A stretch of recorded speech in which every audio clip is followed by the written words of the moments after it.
teraz pół żartem, pół nie. Właśnie wylądowaliśmy w Abu Dhabi. Wchodzimy na grupę i się okazało, że nasz lot jest odwołany. Nasz lot, który miał być za parę godzin na Sokotrę. A tam latają samoloty raz w tygodniu. Ze względów na złe warunki pogodowe na wyspie lot jest odwołany. Możemy dopiero polecieć 3 maja. Tam ludzie z Sokotry napisali do dziewczyn z biura, że takie sytuacje się nie zdarzają po prostu. Że to jest aż niemożliwe to, co się stało. Ale są tak złe warunki pogodowe, że po prostu muszą odwołać ten lot, bo to jest za bardzo niebezpieczne, żeśmy tam lecieli. Ja to oczywiście rozumiem, no bezpieczeństwo jest najważniejsze. Szczególnie jak działa jakieś biuro, no wiecie. Co innego jak się leci na własną rękę, no wiadomo, że też to jest bezpieczeństwo ważne. Ale no musimy znaleźć miejsce, gdzie mogę zdeponować drona. To jest najważniejsze teraz, żeby mi go nie zabrali, bo nie można wychodzić tutaj z dronem. No i chyba zostaniemy 3 dni w Dubaju. Chyba tak się stanie. Siemanko, pozdrowienia z Arabii Saudyjskiej. Plany mocno się zmieniły, ale to wam wszystko powiemy troszkę później. Powiem tylko tyle.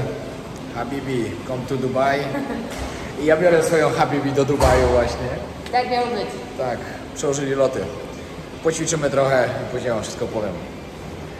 Ale no, nikt się tego nie spodziewał. Totalnie nikt.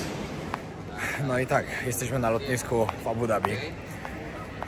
Łapiemy autobus i jedziemy do Dubaju. Habibi, come to Dubai. No, wyszło jak wyszło. No, musimy tutaj zostać do piątku, także mamy 2 noce w Dubaju. 1 noc tutaj jeszcze przed wylotem w Arabii. Jakiej Arabii? W Abu Dhabi. I w piątek dopiero polecimy na Sokotrę. Nasz wyjazd na Sokotrę skróci się niestety do 3 dni, znaczy mój i Ali, do 3 dni, ekipy do 4. Ze względu na to, że tak, warunki pogodowe były złe, odwołali. Dziwne, że odwołali na 3 dni całe, ale twierdzą, że tam ma być zła pogoda przez kolejne 3 dni i samolot po prostu nie poleci. W piątek dopiero ma się zrobić dobrze. Druga sprawa, jakbyśmy tam byli, by lało cały czas, by był huragan, też słabo, bo nic byśmy nie zobaczyli. Tak to 3 dni spędzamy tutaj. Będą przez 3 dni wycieczki po Dubaju, na pustynię, Burj Khalifa i tak dalej, i tak dalej. Będzie co robić.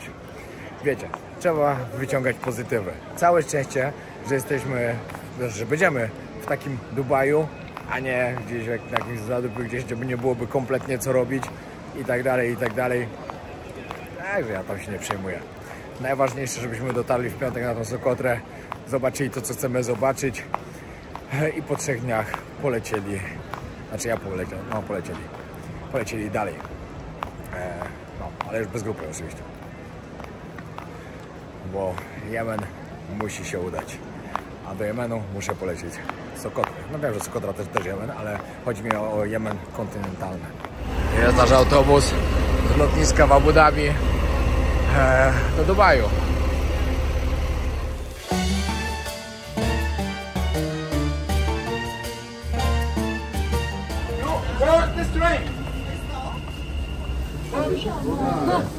Ej, przepraszam, co to za szejk, który metrem jeździ? Panie szejku, czemu pan metrem jeździ? Z plecakiem. Ja do ojca zadzwonię i to w metro zlikwidują. Dzisiaj linii jutro nie ma. Powiem wam tak, że co się przyjeżdża do Dubaju, to jest coś nowego, cały czas rośnie. Idziemy właśnie na marinę, tutaj wzięliśmy hotel na 2 dni. Myślę, że to jest jedna z lepszych lokalizacji właśnie w dzień wieczorem, szczególnie pięknie to wygląda wieczorem. No, idziemy na obiadek, później przyjeżdża bus i ruszamy troszkę pozwiedzać, to trochę wam pokażę. 5 godzina chodzenia po Dubaju, prawie jesteśmy. Albo pyszne jedzonko, serio. No, oczywiście. Za nami nasza ekipa. Jeszcze nie cała. 3 osoby jeszcze są w hotelu. Jesteśmy w sumie w 13 osób. No i za chwilę przyjeżdża bus i zaczynamy zwiedzać. Znaczy musimy najpierw odebrać nasze pokoje i później zaczynamy zwiedzać. No, jesteśmy już w hotelu naszym. Zatrzymaliśmy się w Pearl Marina. Pokażę wam Mamy tutaj piękny widoczek, a co dopiero wieczorem będzie oczywiście jeszcze lepiej. Będzie widok tutaj na całą marinę. Fajnie, fajnie. Deptaczek tu jest, można sobie pochodzić wieczorem. Fajne miejsce. Idziemy odebrać pokoje i ruszamy w trasę. Jak gwiazdy USC z autobusu swojego. Jedziemy właśnie na stok narciarski, który się znajduje tutaj w centrum handlowym. No trzeba było, trzeba było. Ja wam tak, w Dubaju to już mają tyle pieniędzy, znaczy nie już, to mają cały czas. Ale mają tyle pieniędzy, że oni tutaj wszystko wymyślą, co się tylko da, żeby tylko ludziom niczego nie zabrakło totalnie. No i jest Sky Dubai. Zaraz wam pokażę tutaj z boku, jak to wygląda. Wejście kosztuje podobno 300 dirhamów, to jest jakieś 330 zł. Ale nie wiem na jaki czas, ile zjazdów, nie wiem po prostu. Ale to śmiesznie wygląda, jak jesteście w Dubaju, środek pustyni, a tu ludzie w czapkach zimowych, kurtkach zimowych, narty, deski i śnieg, pełno śniegu. Elo, zima.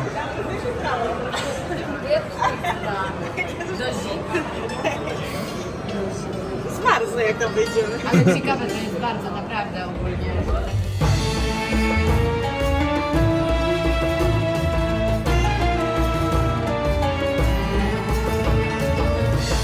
Przyjechaliśmy właśnie pod Muzeum Przyszłości. Pięknie to wygląda. Wieczorem to jest pięknie oświetlone. Jak będzie okazja, to wam pokażę to jeszcze wieczorem na kolejnym vlogu. I tak, jeśli ktoś chciałby tam coś tak, podobno bardzo warto to zobaczyć. To jest niesamowicie podobno w środku. Ja osobiście nie byłem. Kiedyś chciałem tam pójść, ale wtedy właśnie się dowiedziałem, że trzeba wcześniej rezerwować, że niełatwo się tam dostać. To pamiętajcie, że jak chcecie, to parę dni wcześniej lepiej zarezerwować wejście. No przejechaliśmy przed tą sławną ramę. Nigdy tam na górze nie byłem, możecie kiedyś wybrać. Nie dzisiaj, ale któregoś dnia na pewno. Teraz przyjechaliśmy pod pałac. Nie wiem, czy tam aż będziemy szli na koniec, ale nieźle wygląda stąd. O i patrzcie, przyszliśmy tutaj pod znane skrzydła, gdzie sobie ludzie robią zdjęcia z widokiem właśnie na Burj Khalifa. Piękny tu jest widok. Zaczął się pokaz fontan. Jeszcze chwilę i będzie pięknie wszystko świeciło. W ogóle nie wiem, czy wiecie, ale w Arabii Saudyjskiej budują jeszcze wyższy budynek niż Burj Khalifa. Burj Khalifa jest najwyższym budynkiem na świecie teraz, a budują jeszcze wyższy, który ma mieć 1000 metrów. Kilometr, czujecie to? Rywalizację między sobą, kto ma większe, kto ma wyższe i kto ma lepsze. Patrzcie, jak zaczęło pięknie świecić. A zaraz idziemy na zdjęcie. Czekamy w kolejce właśnie.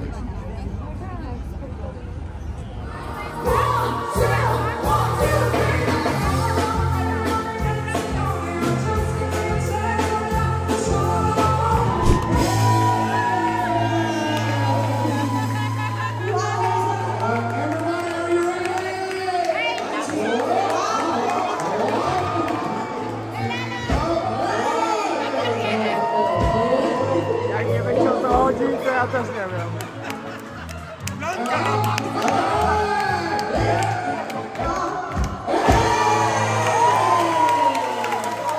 Azja, po prostu Azja.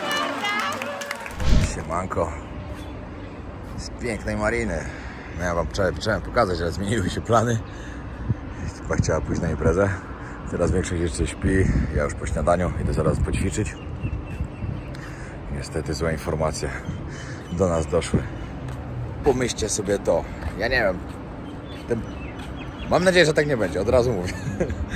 Ale dostałem informację, że jutro ma znowu przyjść ulewa do Dubaju coś podobnego jak było ostatnio, że mają być powodzi i tak dalej. No i że po prostu chyba się czas stąd zbierać jak najszybciej od rana. Wiecie, bo mieliśmy też plan, dzisiaj mamy plan na cały dzień.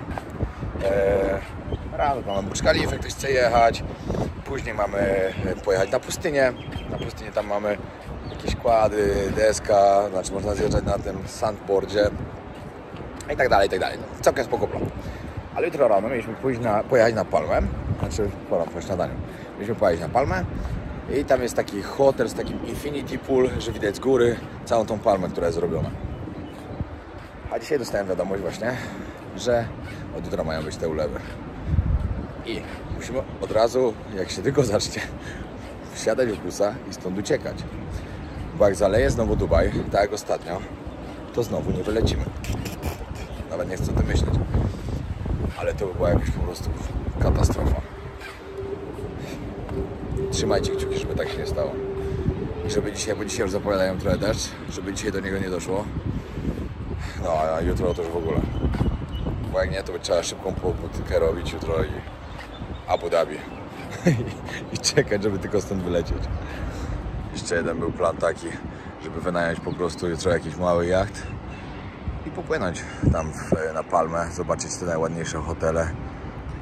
No, Burj Al Arab, Atlantis de Palm i tam jeszcze gdzieś tam popływać. Dubajem, ale trening rzecz święta, w podróży trzeba trenować cały czas, żeby mieć dobrą formę, a ja lubię mieć dobrą formę, także zabieram się. I ekipą idziemy właśnie na Burcz Khalifa, zobaczymy, czy nam się uda wejść, bo niestety nie zarezerwowaliśmy wcześniej biletów, ale może się uda kupić na miejscu. No i niestety się nie udało. Najwcześniejsze wejście dopiero o 3:00, a o 3:00 musimy już jechać na pustynię. Także przełożymy to po prostu chyba na jutro, o ile się uda, bo jutro mają być te ulewy. Ale miejmy nadzieję, że się nie sprawdzi, bo dzisiaj też miało już padać trochę, jakoś nie padało. Jak na razie, miejmy nadzieję, że się to nie sprawdzi, bo dużo to zmieni.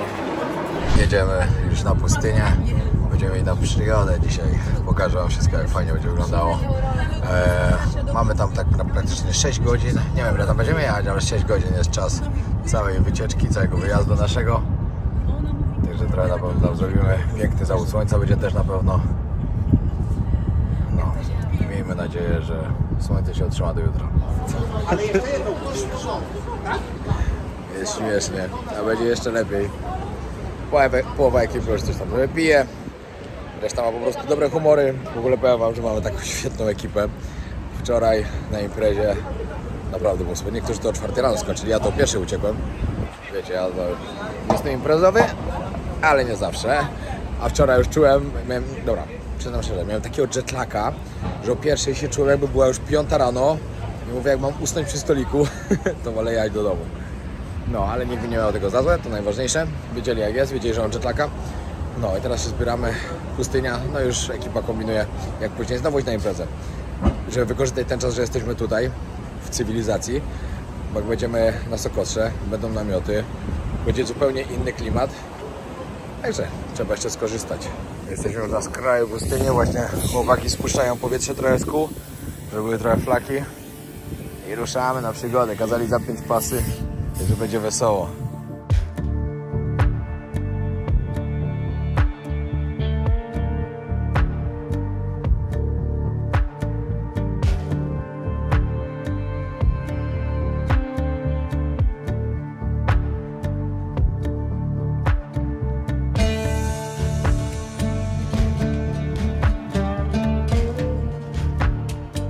Dojechaliśmy na miejsce. Tutaj możemy sobie kłady wynająć. No i tutaj będzie chyba kolacja i tak dalej. Ogólnie zostajemy, chyba ogólnie już tutaj zostajemy, tak mi się wydaje. O, snowboard, znaczy nie snowboard, to się nazywa sandboard. Okazało się, że w tym miejscu ja już byłem kiedyś. Jak byłem właśnie w Dubaju, w Dubaju jak byłem na właśnie pustyni, to w tym samym miejscu. Ale powiem wam tak, jazda tutaj w porównaniu do tego, jaką przejażdżkę mieliśmy po pustyni w Iranie, to nawet 10% tego nie było. Tam to mieliśmy takiego świra, że po prostu szok, a ten to tak jechał, jakby nie wiem, do kościoła jechał. Gdzieś tam próbował coś tam przyświrować, ale totalnie nie to. To nie to, na co liczyliśmy. Bo ja liczyłem, że będzie tak, że będziemy wydygani aż, że będzie, wiecie, blisko dachowania i tak dalej. Nie, to tak turystycznie jechał, powiedzmy. No, tam w niektórych momentach dziewczyny krzyknęły, ale dla mnie to tak. Może dlatego po prostu, że już miałem lepsze jazdy. Może dlatego. Może jakbym był tu pierwszy raz, to by mi się tak mega to podobało. Ale i tak fajnie. Na pewno to jest dobry pomysł, żeby spędzić dzień, jak się z Dubaju. Żeby przyjechać sobie właśnie na pustynię. Czy można sobie tutaj wynająć buggy? O, mama. Z tego... No. Oh good, thank you so much. Z takich rzeczy nie popieram, także nie, dziękuję, nie skorzystam. Na wielbłądy. Ale buggy zapytam, ile kosztuje. Bo tym bym pojeździł bardzo chętnie. A się dziewczyny wystroiły.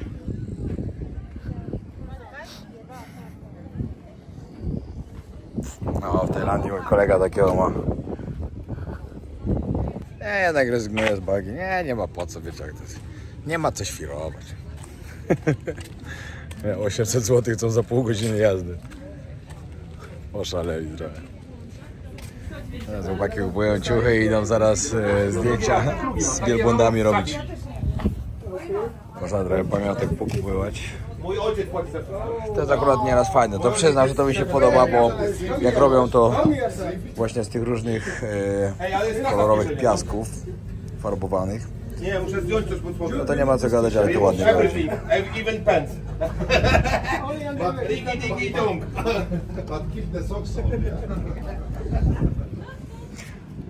No, ja czekam, no ale idziemy na kłady zaraz. Tam możemy sobie fajkę wodną zapalić, tutaj będą później przedstawienia. Byłem w te, ale nie wiem, czy pokazywałem to na YouTube, także dzisiaj wam pokażę. O, Ala, to jest bardzo dobre. Jak ci się spodoba, to kupisz. Za każde pieniądze. Ala, za każde pieniądze. Ważne, że ci się podobało.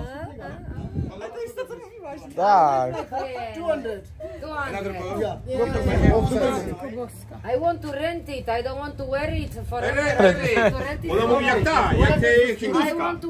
Nie, za 1150 wydałeś. I want to rent it for 1 hour. My friend. A, For 1 hour, I'm taking it. Good price. Good price. good price. Piotrek. Wypożyczyć 100, jak chcesz kupić połowa ceny. Taka promocja.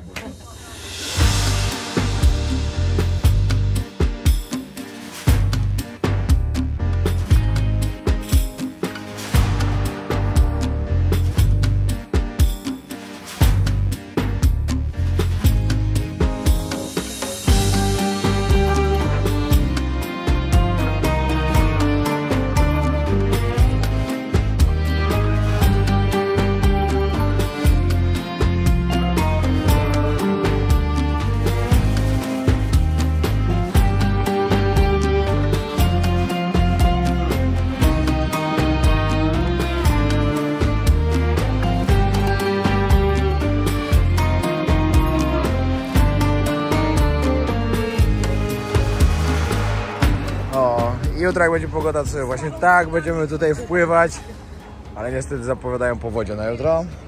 Oby się to nie sprawdziło.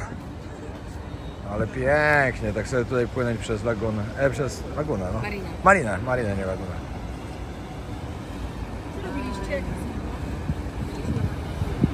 A nie no, ten to jest konkretny, aż takiego to nie będziemy mieli. Ten to by kosztował trochę więcej niż zamierzamy wydać. Powiem wam, że ogólnie to jest całkiem tania opcja za wynajęcie jachtu, takiego dość dużego, na 3 godziny płacimy 2000 zł. To jest naprawdę spoko cena, a tym bardziej, że jesteśmy w 13. To nas wychodzi po 150 zł gdzieś na osobę. Idziemy tam trochę dalej, bo tam jeszcze ładniej wygląda. No ale powiem wam, że ja to jestem już tutaj zachwycony.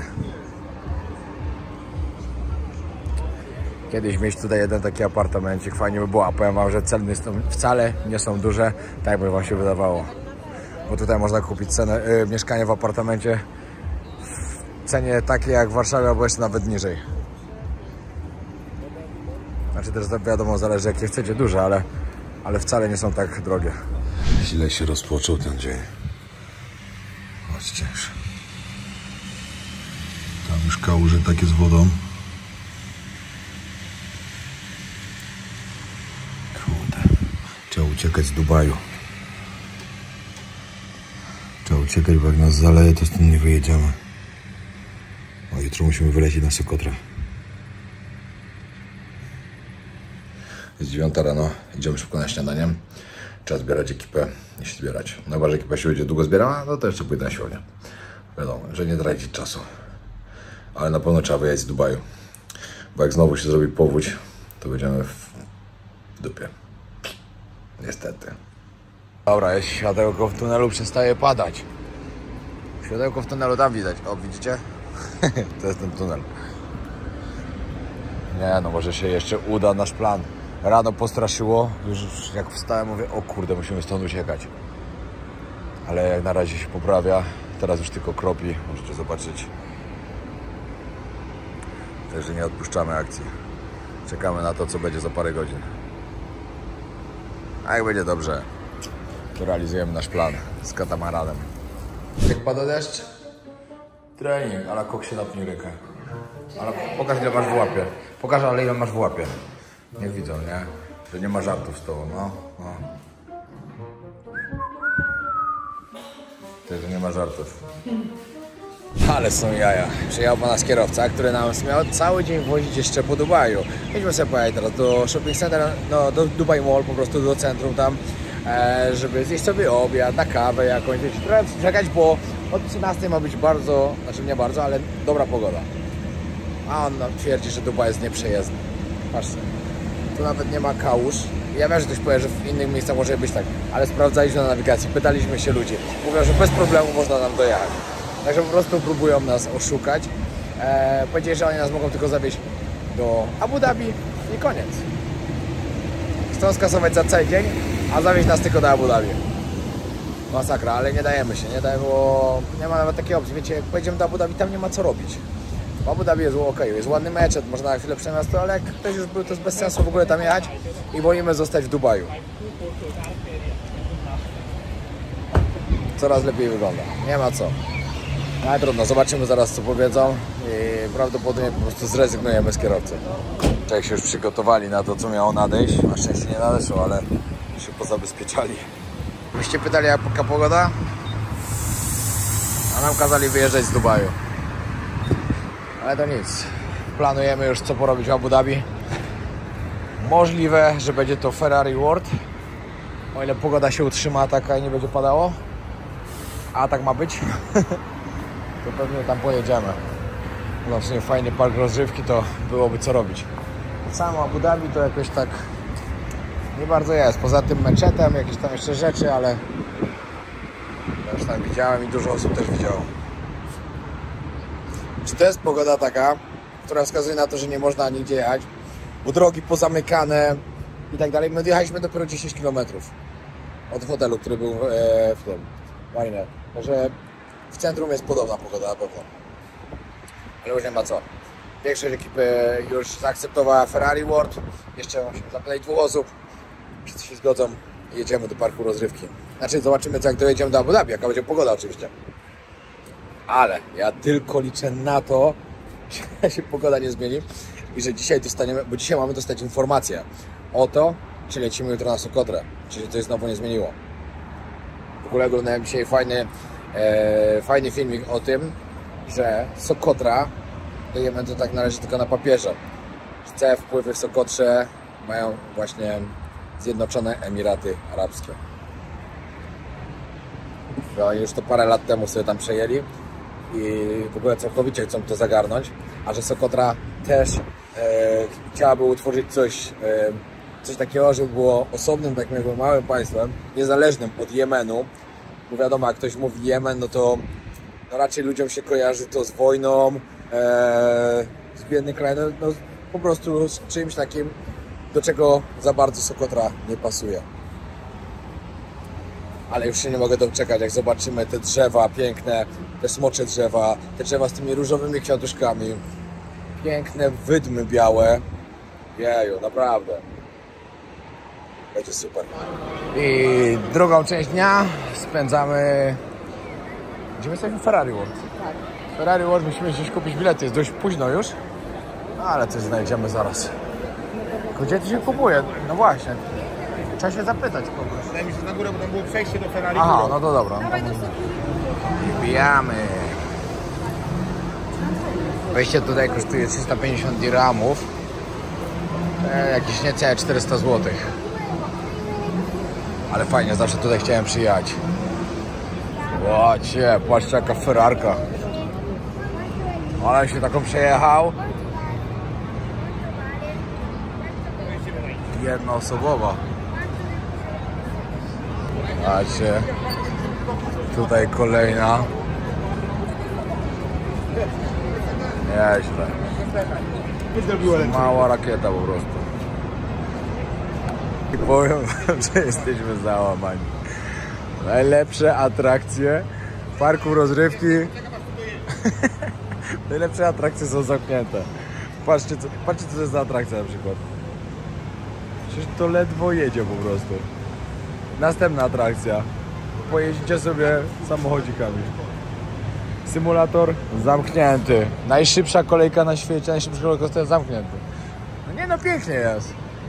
To jest ten symulator na pewno. Na bank, bo to widać od razu. Symuluje sen. Możesz iść spać. Ta atrakcja nazywa się potocznie melatonin. Pierwsza kolejka, na jaką idziemy. Musimy poczekać z pół godziny w kolejce. Ale będzie fajnie. Ala, boisz się? Nie ma czego. Ale ja lubię bardzo, bardzo, bardzo lubię rollercoaster. Więc tak się boję pozytywnie. Na takiej będziemy teraz. Także będzie ciekawie. Chodzimy! No powiem wam, że ta była naprawdę dobra. Jak ta była szybka, bardzo. To ja sobie nie wyobrażam, jakie przeciążenie musi być na tej najszybszej.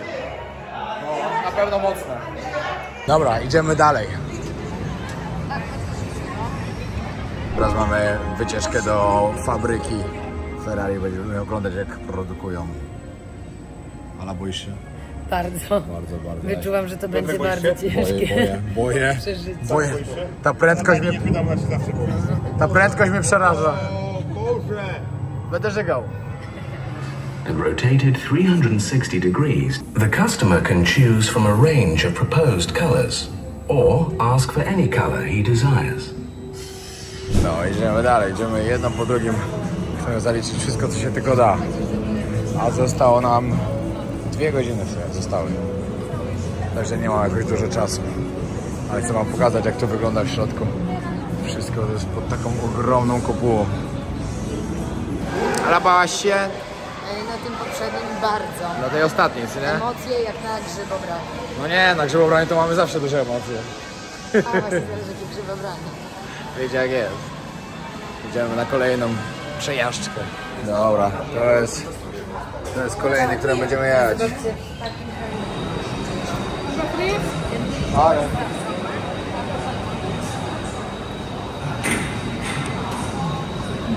Ready? Ready, steady, go. Będzie go do pierwszego puścił. Siadamy do Ferrari. To ma jechać 90 na godzinę. To no nie jest. 90 na godzinę będzie jechało. Hasło, które idealnie pasuje. Możesz o tym marzyć, możesz to wykonać, możesz to zrobić. Ciekawe, możecie sprawdzić, jak szybko dacie radę zmienić koło. Pan teraz pokazuje, jak najszybciej ściąga, zakłada koło. Na kolację przyjechaliśmy odwiedzić świetną restaurację. Jest to libańska restauracja. Jesteśmy w centrum właśnie Abu Dhabi. W ogóle ładnie. Nie byłem jeszcze nigdy w nocy w Abu Dhabi. Powiem wam, że dzisiaj mi się naprawdę podobało, jak jechaliśmy teraz taksówką. A tutaj ta restauracja jest też przy samej plaży. Z pięknym widokiem. Wiadomo, widok w dzień to był lepszy, bo była plaża widoczna. Ale to jest ogólnie bardzo ładne miejsce.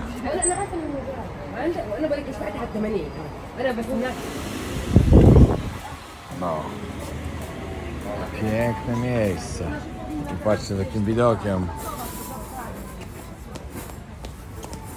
Czekajcie, bo mi się lampki odbijają.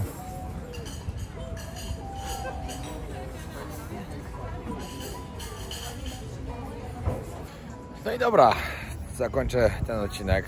Właśnie dostaliśmy potwierdzenie, że jutro o 8:30 odlatujemy na Sokotrę. Także świetnie. Na szczęście już się nic nie wydarzyło, nie przełoży, ale musicie wiedzieć też o tym, że taką sytuację jak my mieliśmy, to po prostu się wcześniej to nie działo. Tam lata tylko jeden samolot w tygodniu, który jest po prostu jakby, czekajcie, jak to się mówi, czarterowany, właśnie, czarterowany od Air Arabia i tam dostać bilety to też nie jest łatwa sprawa, to po pierwsze i no nie dało rady, no po prostu jak nie leciał, to nie dało rady. Ludzie utknęli nawet tam też na wyspie i też nie mieli jak wrócić, oni muszą czekać, aż my przylecimy jutro tam czekajcie, o którym my będziemy na miejscu? Coś koło 10 i dopiero oni stamtąd będą wracać tutaj. 3 dni mieli dłużej w sumie, bo my 3 dni straciliśmy. I plan niestety jest taki, że mamy 3 dni mniej, czyli mamy tylko 4 dni na Sokotrze i lecę dalej, dalej. Ekipa, my będziemy musieli dzień wcześniej przed całą ekipą wylecieć, bo znowu z Sokotry do Jemenu nie ma innych lotów i musimy dzień wcześniej lecieć. No i to wszystko jest takie mocno zagmatwane, no ale cóż, całe szczęście, że jutro lecimy, realizujemy plan. Ten Dubaj wyszedł całkowicie przypadkowo, ale fajny czas tu spędziłem, nie mogę narzekać, ekipę mamy naprawdę świetną. No i troszkę luksusu się przydało przed tymi namiotami, w których będziemy spać od jutra. Dobra, trzymajcie się, pozdrawiam serdecznie, zostawcie subskrypcję, od kolejnego odcinka startuje Jemen, Sokotra, tak jak wam mówiłem, najpierw będzie wyspa, a później 5 dni w Jemenie kontynentalnym, co będzie niesamowitą serią, kolejną, tak jak był Afganistan, była Syria, Irak, Somalia, teraz przychodzi czas na Jemen. Pozdrawiam serdecznie, na razie.